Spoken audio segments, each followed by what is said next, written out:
C'est clair. C'est la 5 en stéréo.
Zile ça relé Lanavaz. Nous les cité dans la Constitution 1987 là, parmi plusieurs autres Zile Haïti possédés.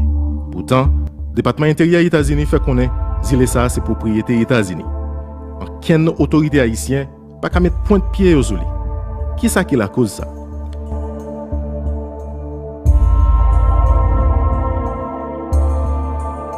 Depuis plus passé une centaine d'années, l'État américain entré dans un gros conflit avec l'État haïtien pour accaparer Zile Lanavaz. Dans l'année 1504, Christophe Colomb a fait 4e voyage dans l'Amérique. Il est arrivé à Jamaïque, bateau l'échoué. Il voyait une équipe espagnole à chercher Bouad. Sur route, monsieur est tombé sur un Zile qui pas de monde qui vivent là-dedans. Il aurait les Lanavaz.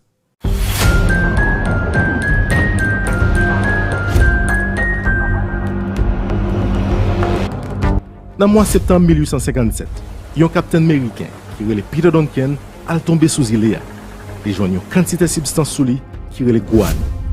Guano, c'est caca d'oiseau la mer mélangé avec chauve-souris.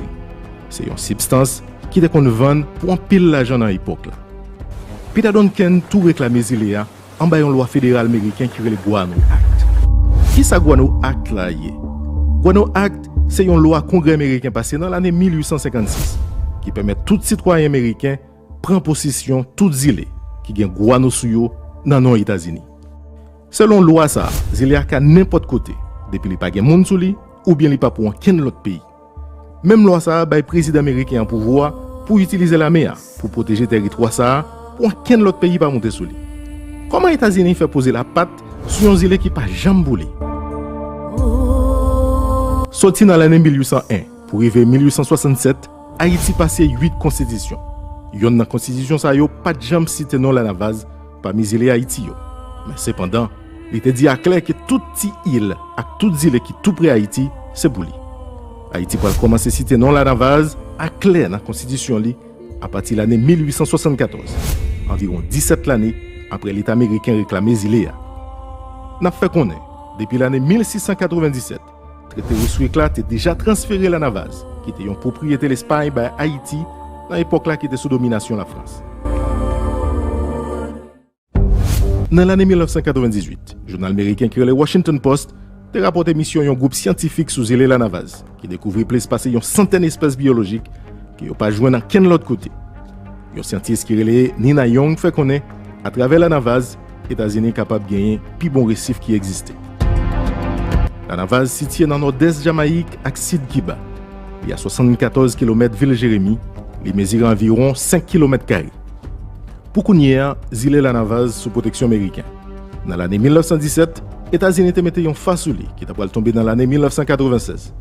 Aucun monde pas doit monter sous Zile sans autorisation, même si Lanavaz toujours été propriété pays d'Haïti selon la Constitution 1987 là. Did you know that there is an uninhabited island that lies between Haiti, Jamaica and Cuba in the Jamaica Channel? Probably not, but there is. and the island is known as Navassa Island, which is said to be about the size of New York City's Central Park. Well, I didn't know, and I'm a geography teacher. Given that the island is relatively unknown to most, it may come as a surprise that its recorded history dates back to Columbus' time. And it isn't a dull history either. It has a vibrant history which includes an ongoing territorial battle between Haiti and the United States. It was also the site of an 1889 rebellion of African Americans. Here are 21 interesting things to know about the island. Please note that access to the island is heavily restricted. Those wanting to visit Navassa Island require a special use permit that must be issued by the US military or the US Fish and Wildlife Services. Navassa Island is a pear-shaped piece of land. Limestone, coral, and a bit of grass are present there. Navassa Island was first recorded in history when Christopher Columbus was stranded in Jamaica during his fourth voyage. Columbus sent some of his crew members to Hispaniola, which is now Haiti and Dominica, to seek assistance. It is said that while on their way there, they saw Navassa Island. They called it Navaza, derived from Nava, meaning plain or field. 3. For about 350 years after Columbus' voyage, the island was not heard of again until 1801 when Haiti claimed sovereignty over the island by way of the country's constitution. 4. Americans also claimed sovereignty of the island, citing Peter Duncan, a sea captain who in 1857 claimed the island as belonging to the United States by way of the Guano Act. 5. Haiti protested the annexation of Navassa Island, but the US rejected the Haitian claim. 6. Given that the island was uninhabited for large parts of its recorded history, it was saturated with the excrement of seabirds, which later formed guano phosphate, which was deemed a superior organic fertilizer that became a mainstay of American agriculture. 7. An American guano businessman living in Jamaica began selling the guano phosphate found on Navassa Island to the Navassa Phosphate Company in Baltimore. 8. The Baltimore Company established settlements on the island for the purpose of mining in 1865, bringing 140 African Americans to the island as contract laborers, where they set up barrack housing for the blacks as well as houses for their white superiors. And poor working conditions on the island for African Americans resulted in a rebellion in 1889 in which 5 white supervisors died. 18 blacks were charged with the murders. The case was brought to the US Supreme Court in October 1890, Jones versus the United States, where the men were found guilty and sentenced to death. 10. From 1865 to 1901, it is estimated that 1 million tons of guano were removed from the island.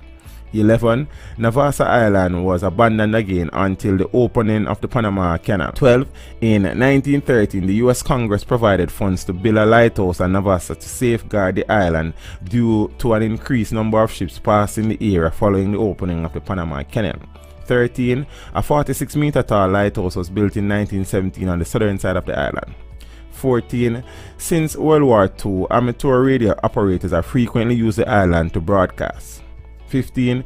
There have been several scientific explorations to the island by US universities. 16. There is also a private claim on the island by Californian businessman Bill Warren, who expressed an interest in the island in 1996. 17. Although the island is uninhabited, Asian fishermen and others camp out on the island. 18. There is no airstrip on the Navassa Island. 19. The island has no harbors. 20. Navassa Island has an unofficial flag, which was first hoisted on the 7th of December 2001. The flag was designed by Mr. Harry Wheeler. And 21. The island has 8 endemic species of reptile. 4 of these prominent species are now classified as extinct. Oh boy. Thank you for watching. Un peuple, une histoire. C'est le trait d'union entre l'haïtien et son identité. Présenté sur Télémax, chaîne 5.